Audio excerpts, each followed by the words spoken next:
हे मेघनाथ, सुनो पुत्र, आज मैं तुम्हें एक ऐसा उपदेश देने जा रहा हूं जो दिखने में साधारण लगेगा, पर उसके भीतर जीवन का गहरा सत्य छुपा है। तुमने मुझसे पूछा कि पति से बर्तन क्यों नहीं धुलवाने चाहिए। बहुतों को यह प्रश्न हास्यास्पद लगेगा, पर जो धर्म को समझते हैं वे जानते हैं कि हर छोटे प्रश्न के पीछे एक बड़ा सिद्धांत छिपा होता है। पुत्र, संसार चला ही इसलिए है क्योंकि हर व्यक्ति अपने अपने धर्म और कर्तव्यों को समझकर चलता है।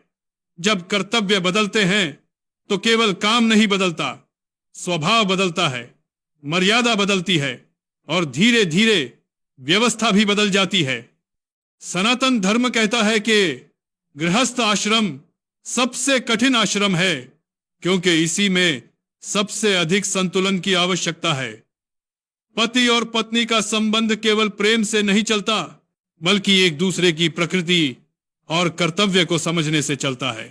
पत्नी गृह की धुरी है, उसका स्वभाव, उसका स्नेह, उसका धैर्य घर को जीवंत रखता है, और पति परिवार की शक्ति, उन सुरक्षा और निर्णय का आधार है। उसका पुरुषार्थ ही घर की रीढ़ है। जब ये दोनों अपने अपने स्थान पर स्थिर रहते हैं तभी गृहस्थी सुखी बनती है। अब तुम कहोगे, पिताश्री, बर्तन धोना तो केवल एक काम है, इसमें धर्म कहां से आ गया? धर्म कार्य में नहीं, कार्य के परिणाम में छिपा होता है। पुत्र, कार्य की प्रकृति मन की प्रकृति को बदल देती है।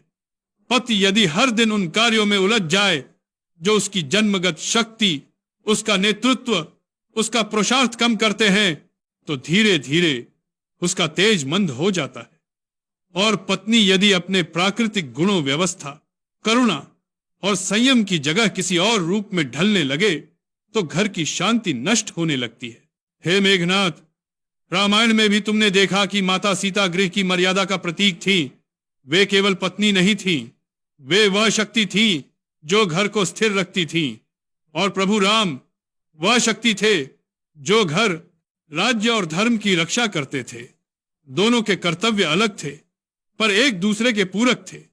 यदि राम गृह कार्य में उलझ जाते और सीता राज्य कार्य में, तो क्या वह संतुलन बना रहता जिसने उन्हें श्रेष्ठ बनाया? नहीं पुत्र, वह संतुलन ही उनका सामर्थ्य था। ध्यान रखो, मैं ये नहीं कह रहा कि पति कभी सहायता न करे। धर्म में कहीं नहीं लिखा कि पति अपनी पत्नी की मदद नहीं कर सकता, परंतु सहायता और कर्तव्य में बड़ा अंतर है। सहायता परिस्थितियों के अनुसार होती है, पर कर्तव्य स्वभाव और नियम के अनुसार। यदि पत्नी अस्वस्थ हो, व्यस्त हो या किसी कठिनाई में हो, पति को तत्परता से हाथ बढ़ाना चाहिए। यह धर्म है, परंतु इसे नियम बनाने से वह संतुलन बदल जाता है जिसके आधार पर गृहस्थ आश्रम खड़ा है।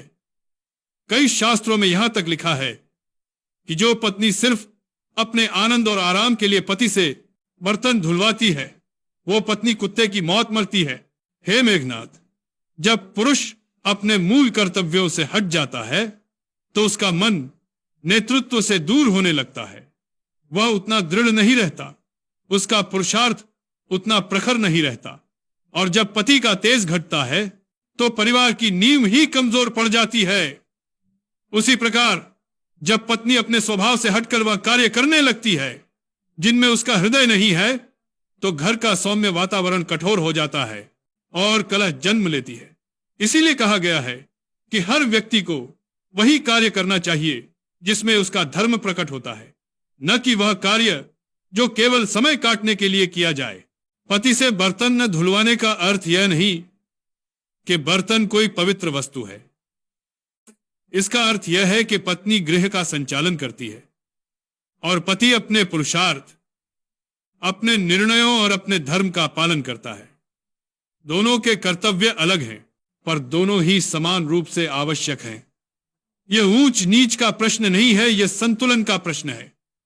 और जब संतुलन बिगड़ता है तब परिवार टूटता है, समाज टूटता है और अंततः धर्म भी कमजोर पड़ जाता है। हे मेघनाथ, याद रखना, परिवार वही चलता है जहां कर्तव्यों का आदान प्रदान समझदारी से होता है, न कि भ्रम से।